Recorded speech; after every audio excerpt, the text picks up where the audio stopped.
Hi there, you guys, and welcome back to SA Social Media News, where we get to bring you the hottest tip and happening entertainment news. Please do not forget to like, share, and subscribe if you haven't done so.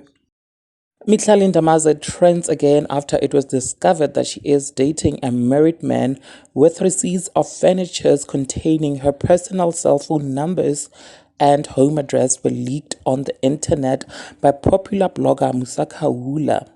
Now, a person on Facebook released screenshots on Facebook and alleged that Mihlali's mother, Mihlali Ndamase, is threatening him and his girlfriend after the girlfriend posted pictures and personal detail of Mihlali on her timeline.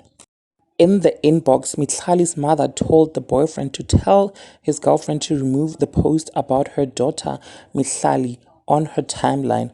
Now, according to the inboxes, Pumla was asked if she asked Musa Kaula to delete her post. She responded by saying that Musa deleted everything because he knew what was good for him.